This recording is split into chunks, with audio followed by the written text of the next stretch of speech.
statistični urad je včeraj objavil povprečno mesečno bruto plačo za obdobje januar do decembra 2019.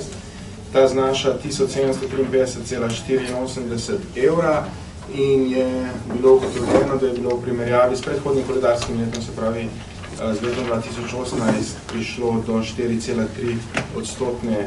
rasti. Ugotovljeno je bilo tudi, da je bilo v letu 2019, da je znašala letna rast cen življenjskih potrebščin 1,6, kar pomeni, da je skladno s formulo, ki je določeno v 106. členu Zakona o pokojninskem in invalidskem zavarovanju, da se letošnja uskladitev februarska izvede v višini 3,2%. Zdaj, z tega razloga je pred vami sklep o uskladitvi pokojnin in drugih prejemkov od 1. januarja 2020. Ta tudi natančno določa vse pokojnine in druge prejemke, ki se bodo s 1.1.2020 naprej povečali za 3,2%. Mogoče čisto kot zanimivost, da bo zagotovljena pokojnina po uskladitvi znašala 555,76 evra. Uskladitev se bo upravila po uradni dolžnosti pri izplačilu pokojnin in drugih prejemkov za mesec februar 2020. Tako da svet zavoda prosimo za potrditev intervencije.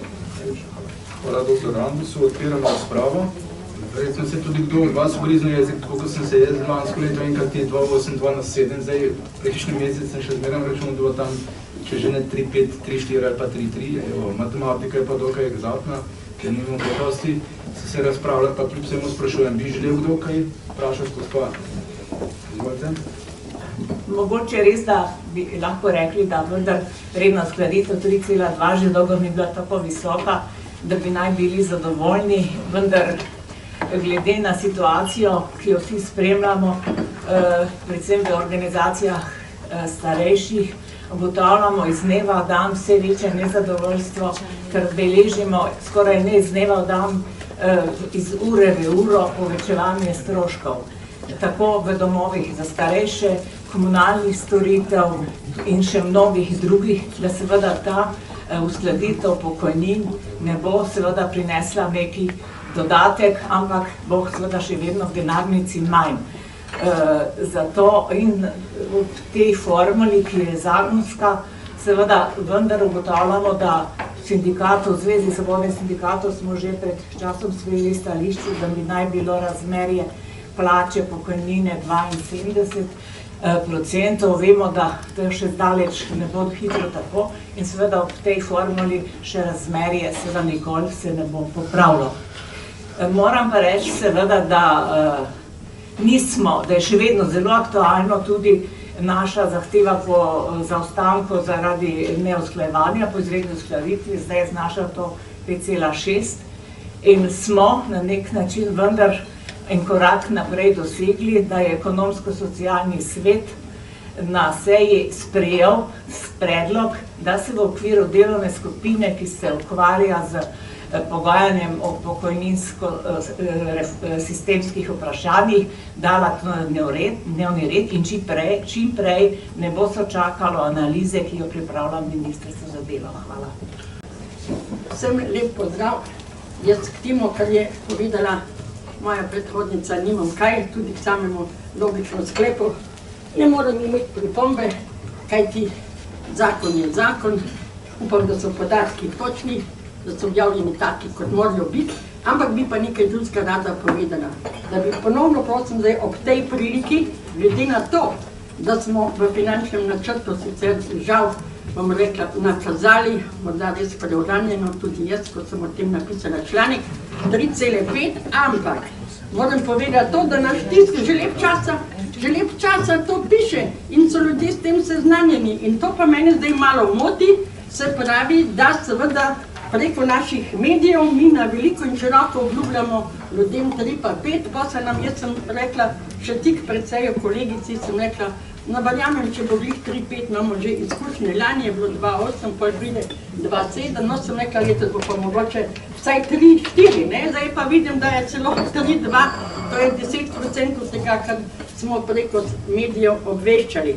Zato ponovno prosim, da tokrat pa res odločno ostajamo pri tem, da nam tisto izredno uskladitev, ki pač hvala Bogu, da ste zdaj pojasnili, da tudi ekonomsko-socialni svet sprejel, se pravi ta predlog, da ne bomo rušili sistema, da se uskladi z odstotki, tako kot piše v zakonu, zelo jasno, samo žal pri nas kljub deklarirani pravni državi si pač gotovi politiki dovolijo, da jo pač uničujejo.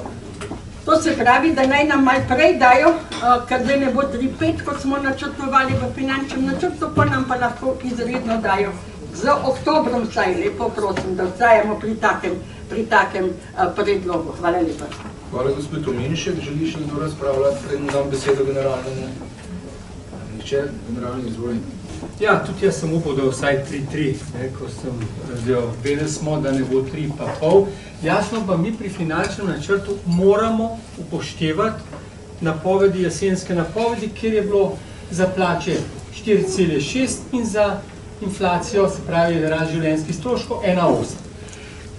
Iz zavoda smo pa vedno govorili predvidoma. Tudi v zadnjem času, ker smo videli, smo rekli dobre 3 odstotke, jasno pa hočeš nočeš si ljudje zapomnijo najvišjo številko. Tako da kljub uskladitvi, ki je ena največjih, se pravi, pa največja v zadnjih 10 letih, je večkrat pod narekovajem malo grenkega priodkusa za teh 0,3, ko so nekateri že računali. Jasno, da gre potem iz pokojninske blagajne na letnem nivoju, ne gre 188 milijonov, ampak, če sem prav povedal, ampak 172. Vemo, da imamo se pravi, da v finančnem načrtu še nismo predvideli vseh sprememb, ki jih prinaša ZPS2G in visi v zraku tudi rebalans, lahko pa da ravno zaradi te manjše uskladitve ali pa tudi zaradi, če bo manjše število upokojenih na račun tega, ker bojo ostali in uživali 40 odstotkov, da celo ne bo potrebno rebalansa. Ampak zdaj smo tukaj, 3,2 je in pomembno, da že 3. leto zapored je redna uskladitev pokojnin. Kakšen bo pa, ali bo izredna uskladitev, to bomo pa videli tam septembra, ko bojo znani podatki o porasti bruto domačega proizvoda, kjer zdaj kaže, da se pravi, je v zakonu, da mora biti najmanj, se pravi, več kot 2,5. Se pa strinjam, kar je gospa Tominškova rekla, da pa upamo, da bo tudi zakon spremenjen in da ne bo prišlo do nominalne izredne uskladitve, ampak v odstotku, ker pa mislim, da je kar že en konsens na sprejet bil tako na vladi, ko je državni svet predlagal, in tako na ekonomsko-socialnem svetu, in da bo to urejeno. Hvala za ta dodatna pojasnila. Gospod Papež, bi še kdo želel kaj povprašati? Ugotavljam, da nihče. Tako da dajem predlog sklepa na glasovanje, ki se glasi: Svet zavoda sprejme sklep o uskladitvi pokojnine in drugih prejemkov s 1.1.2020 za 3,2 odstotka. Kdo je za? Hvala. Kdo proti? Nihče. Je kdo vzdržan? Nihče. Ugotavljam, da je bil sklep soglasno sprejet.